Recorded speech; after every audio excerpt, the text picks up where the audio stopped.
A couple of things. Number one, we already know this case was handled differently from any other case that the FBI agents could remember. Now, part of that is that you're dealing with a presidential candidate, and we want to make sure that that was the only reason that it was done differently.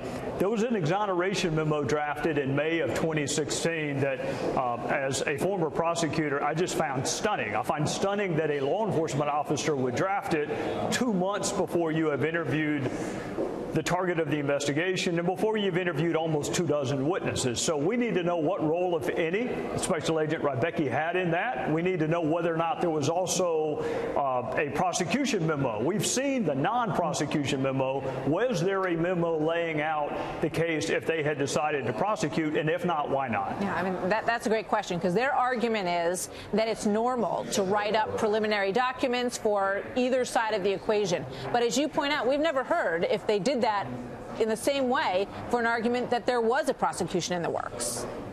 Well, I can tell you, having done it for 16 years, it is very usual for the prosecutor to write a prosecution memo. It is not usual at all for the FBI agent to write either a prosecution memo or a non-prosecution memo, but that begs another difference. The head of the FBI made the charging decision in that famous July 5th press conference. That's unprecedented. He also wrote 2 letters in the fall of 2016 that lots of Democrats thought were inappropriate to send. So there are lots of questions we have for the FBI, and Chairman Goodlatte on Judiciary and I are kind of teaming up to take a look at those decisions in 2016. All right. To what happened today, Corey Lewandowski was in there, former advisor to President Trump, was the original campaign manager. The word tonight is that it got into territory that he didn't feel prepared to answer questions about. What can you tell me about that? Yeah, that's more on his lawyer than it is on the witness. The witness, at all times today, Corey represented that he wanted to answer all of our questions, but his lawyer did not believe questions after Corey left the campaign were going to be asked. So, you know, that's on the lawyer. It's not on the witness. Corey is going to come back and answer every question that anyone has. Today, we just focus, as you said, he was the campaign manager. He was there from the very beginning. So all of my questions are about collusion, coordination, conspiracy. What evidence of any of that did he see?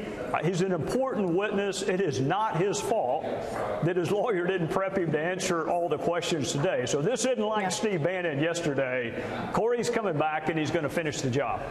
Just to put a bow on the Corey Lewandowski part of this story, he has said all along that there was absolutely no collusion, that he has nothing to hide. Was there anything in today's testimony that changed that? Nothing. There is no evidence of collusion between Donald Trump and the Russians, between the Trump campaign and the Russians, even frankly, between hangers-on and wannabes on the campaign. Now, we're not through interviewing witnesses, but the only person who says that he has seen evidence of collusion is Adam Schiff, and somehow or another he saw it before we even began. Other than that, no one can cite to any evidence of collusion, which is why they're now pivoting, Martha, to the obstruction of justice claim and away from collusion. Did Adam Schiff find anything to be concerned with Corey Lewandowski today? Oh, Adam can always find something to be concerned with, even if he has to manufacture it. His biggest problem is that he got out in front of his skis earlier this year, or early last year, and said that he had evidence of collusion that was more than circumstantial, and there ain't none. In terms of Steve Bannon, the word is that he slipped up early on in the question and answer yesterday and went into the territory after the president was elected, and then it's saying that he spoke with Reince Priebus and that he spoke with Sean Spicer about the June meeting at Trump Tower, and then pulled back and said, oh, wait, I'm not allowed to talk about anything after the campaign. Is that an accurate depiction? I would take exception to the phrase slipped up. I think he did exactly what he was supposed to do, which is answer all the questions. Where he really slipped up is when he cited a privilege that doesn't exist. That was the slip up. Initially, when he answered the questions during all relevant time periods, that's what you're supposed to do.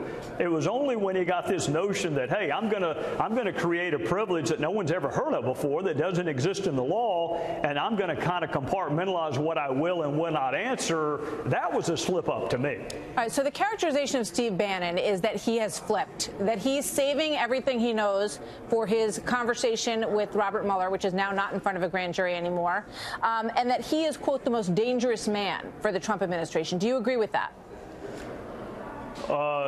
Whether or not he's dangerous, I don't know. I just met him yesterday. I think the only thing dangerous for President Trump or his campaign is credible evidence. This is the same witness that said that there was a 0% chance that the Russian lawyer wasn't walked up to Trump, and when he was asked what that evidence was, he came up with nothing. This is the same witness that said that members of the president's family committed acts of treason. So he's got a credibility issue. If they're hinging the entire case on Steve Bannon's credibility, good luck to the prosecution. Trey Gowdy, always good to see you. Thank you very much, sir. Yes, ma'am. Yes, ma'am. Thank you.